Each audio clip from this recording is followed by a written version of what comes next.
Oh, sorry, didn't see you there. Ahoy!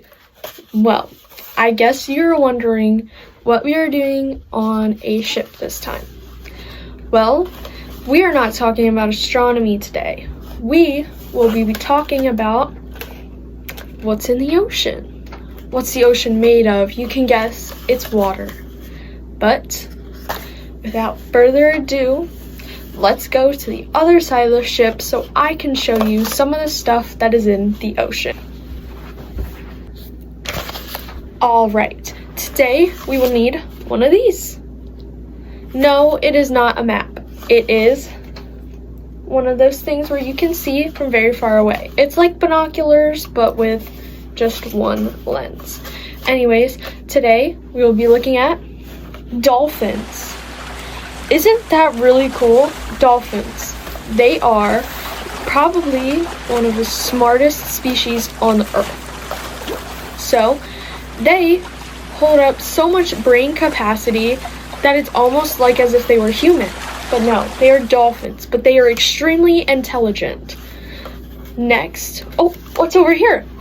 We got whales. Listen, I don't know about you, but big orca whales, they're huge. They can be up to like 500 feet. That's a lie. They're up to like 30 to 40 feet long. It's insane. But they normally eat krill, shrimp, all those tiny stuff. But sharks and whales, you can get them confused, but sharks have a really dangerous bite. They can be attracted by smelling your blood in the water. But shark attacks are not normal, but they do happen. There are some things that you do not want to do to agitate a shark. Don't agitate a shark. You don't want them to bite.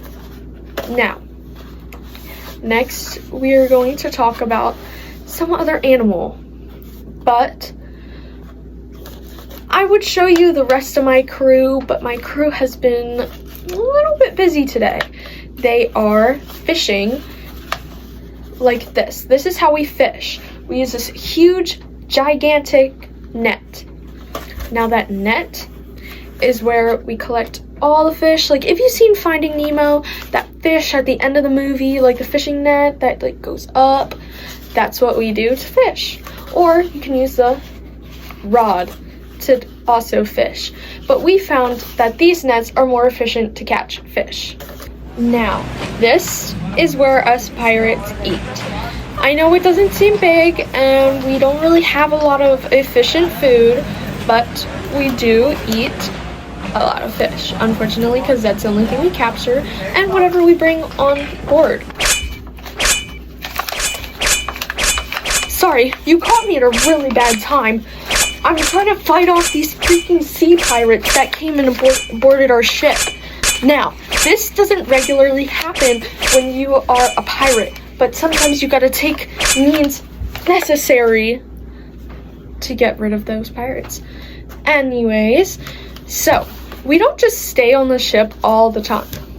We go out in the water if there are no sharks around. Remember, blood, sharks bite. That's what we don't like. We don't like the bite of sharks, even though they really capture. You see those strong teeth? Yeah, that is very dangerous, and that's not what you want to do. But we do go home to our island, which our island is right here. Anyways, this is our island. We kind of have a story like Moana, but we're not wayfinders. We're just floating on the sea, just exploring whatever we can find. So if we find another island and there's no one on it, we can raid that island, bring all the foods and goods back here. Now, like the Mayflower, we do have diseases. Unfortunately, we do not just, stay alive. We have diseases that could kill us, bacteria and all that, but if you are one of the lucky who survive, yes, you go back home with all your goods, get to see your families, and all that. Now, who's the captain of the ship? Me. I am your captain today, and we will be talking more and more about sea animals and what we can see through the telescope. That's what it's called. Telescopes. This is a smaller version, and this is what pirates use. What astronomers use are bigger ones. But we're not here to talk about astronomy.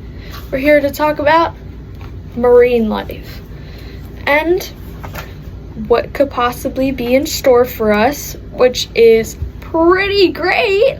I mean, if I were you, I'd want to live a story just like Moana. I mean, not having a care, the warm weather, all that jazz. Warm weather, doesn't that sound great right about now? There are other places out there that you don't want to mess with. Like, there are multiple islands that there are human civilization on, but you don't want to go there because they don't know you, they probably don't speak English, and they do not want anything to do with you if you're out of their tribe. Now, there is this one island. It's a very scary island. This island right here is very dangerous and very scary because the last time someone tried to visit this said island, they so we are not going to visit that island, but it is a pretty island to look at. But you know, Jamaica, that is a great place, great destination to go to. So let me show you the wheel, because the wheel is actually like really cool, and I think you'd like the wheel, to be honest. So let's go to the wheel.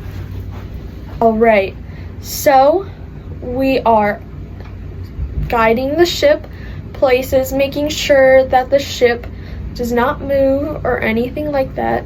Well, it is moving because the water, it moves. See, the ocean is not a still liquid. It's constantly moving. The tide rises and the tide falls. Now, the tide rises and the tide falls because of the moon's gravity. See, the moon's gravity is something that when the moon is closer to the earth, the tide rises. When it's farther away, the tide falls. It just falls. It's like it's a low tide when the moon is farther away, and the tide is higher when the moon is closer. Whoa. Do you hear that? They're cannons. That means another enemy ship is trying to attack us. Whoa! Okay, we're in water. It's okay. I think our ship just got blown up. I hope I don't attract sharks. Okay, I'm sorry, but I gotta go.